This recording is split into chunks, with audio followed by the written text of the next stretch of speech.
Hi everybody, I'm going to walk you through some concepts and ideas about human rights in international topics. I think we should start at the beginning of where this concept of human rights, which include a lot of things, I'm sure any of you would have come up with the list that can populate a word cloud like this one. So, human rights in every domestic system, democracy or otherwise, are part of everyday life and everyday politics. Sometimes we may not use the language of human rights, but we could still be thinking it is part of our life. Now, we have different ways to separate human rights. We can talk about civil and political rights versus social and economic rights, or we can talk about positive rights and negative rights.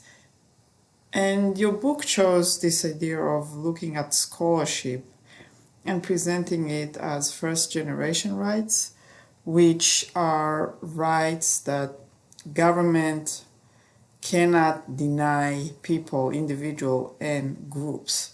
So for example, the whole issue of discrimination that is based on race or gender, right?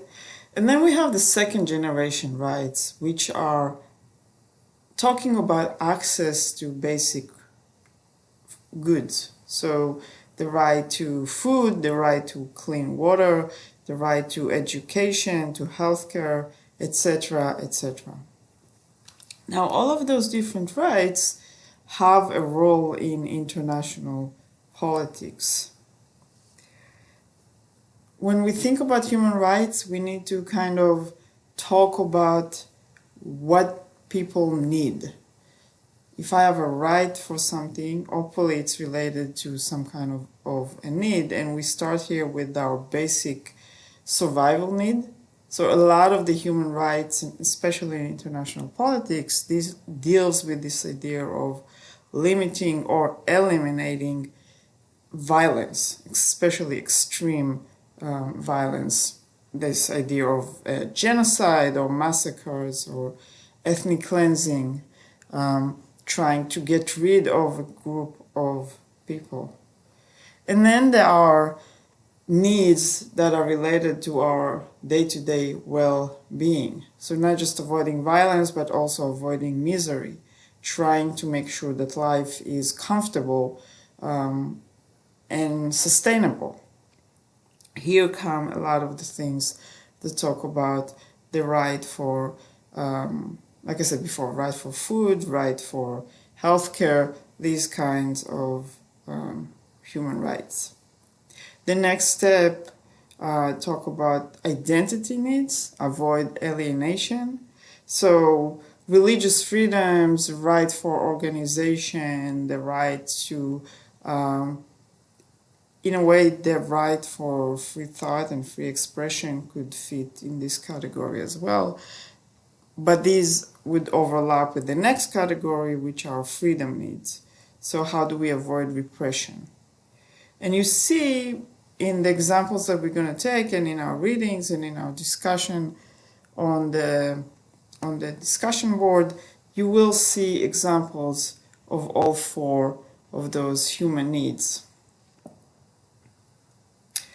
Now, what are some of those human rights laws and norms in international politics? We need to kind of start thinking, where do we begin? And pretty much with human rights in international politics, we beginning after the Holocaust and with this promise of never again. Of course, as you can see here in the picture, we have cases, very well documented cases of massacres and genocide, like the one in Rwanda in 1994, that is pictured here. So while we made the promise of never again, we didn't quite deliver on that promise.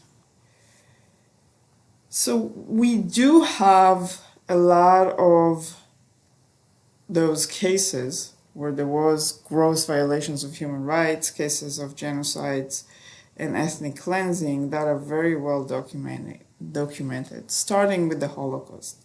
So from World War II on, even when the international community may not have done anything to stop a genocide, we are doing a much better job in documenting those instances.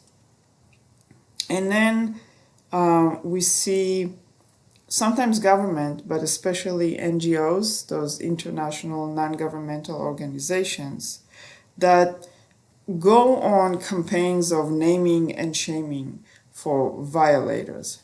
So again, even if there's no real action, there's no real intervention, instances of genocides and massacres are not going unnoticed anymore. Obviously, as the year passes and communication, the media, social media become more important, it's really kind of impossible to hide those instances. But this idea of naming and shaming and reporting has been very important for advocating human rights internationally. And then the international community does another thing, is that we start to develop laws, international law and international treaties and agreements that are specifically related to human rights. And we start in 1948, which is very early on, with the Universal Declaration of Human Rights. And you had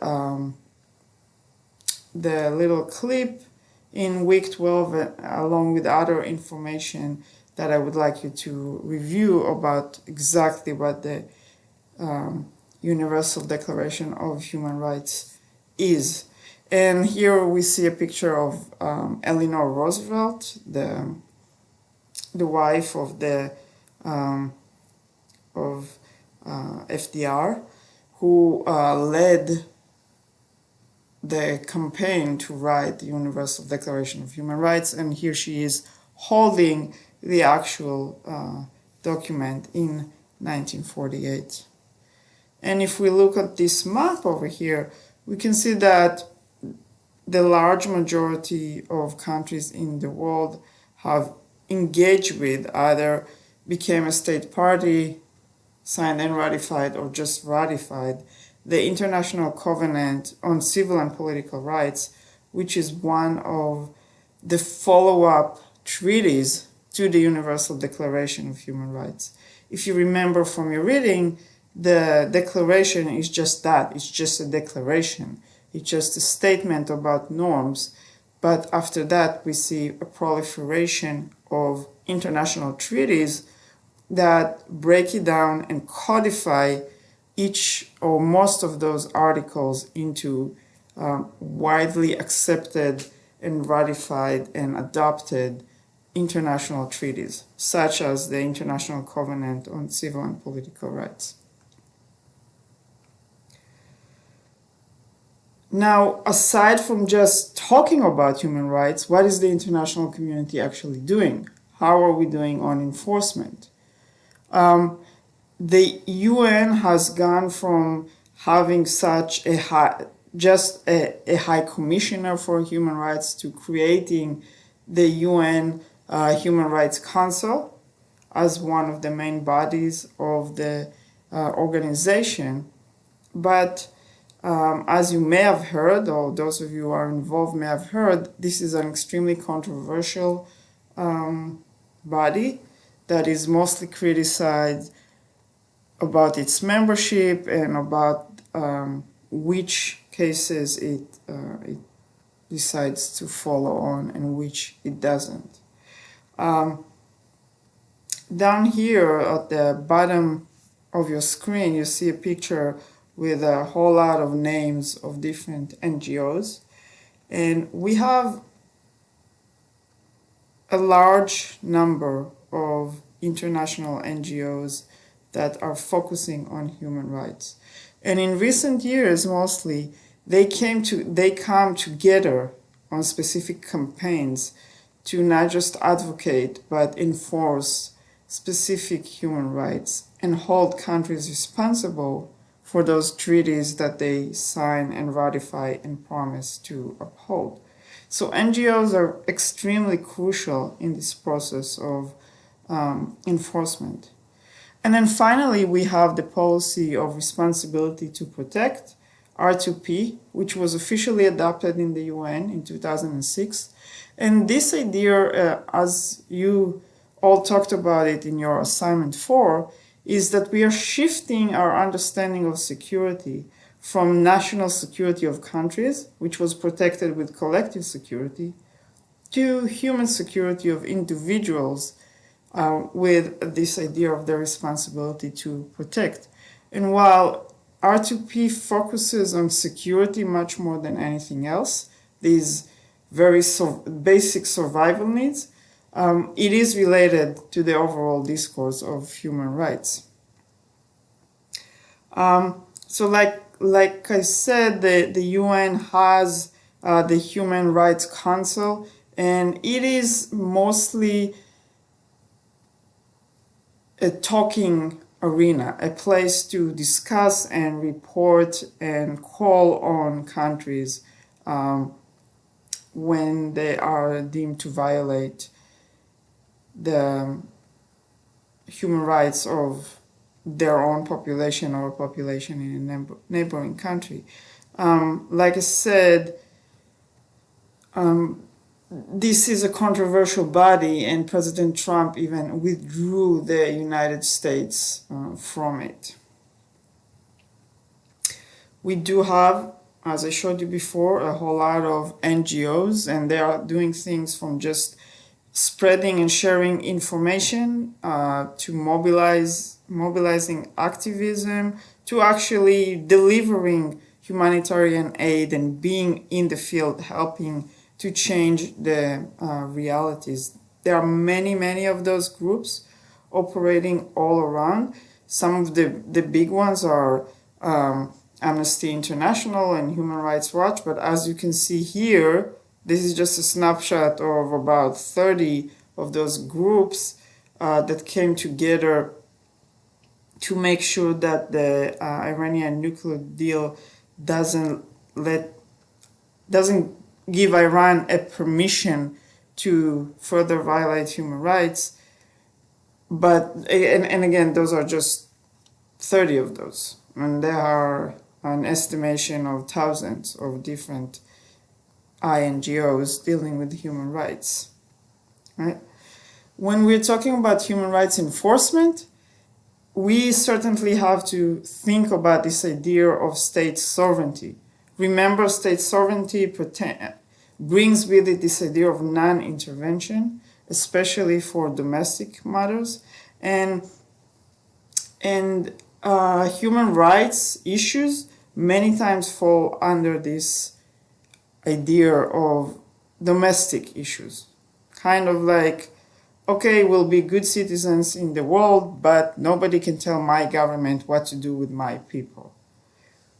However, international human rights treaties and those laws and norms and agreements kind of make the point that borders are less relevant when we are talking about human rights, and that the international community, other countries, NGOs, not only can but should penetrate and at times violate sovereignty in order to protect people living within a specific country.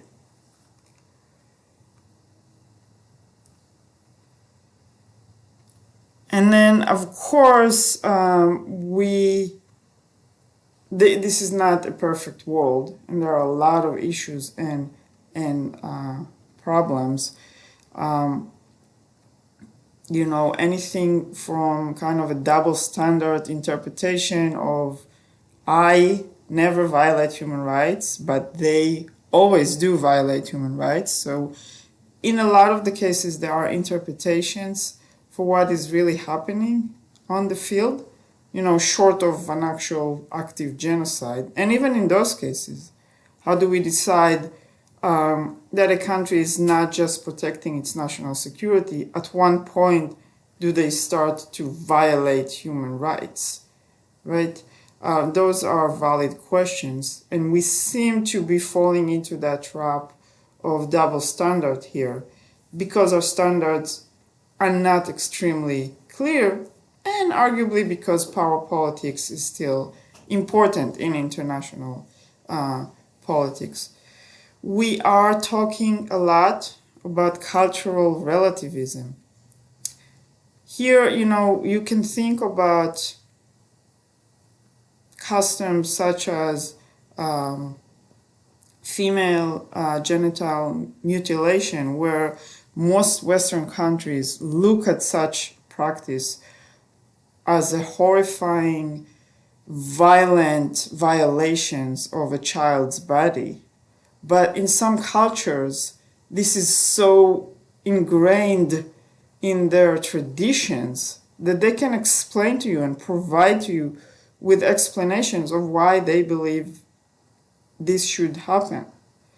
And so there comes the questions, are there things that are so clearly right and wrong, and therefore we should apply them, which would be universalism, or should human rights advocates and human rights rules and norms be more flexible and adjustable to account for this cultural relativism? Each one of you can make your decision where are you falling on that continuum of universalism and relativism. Well, we do have to remember that even if we believe that our understanding of human rights is perfect, that even in the United States, women were not allowed to vote until 1920. We were not allowing full integration of people of color by law until the 1960s, etc., etc.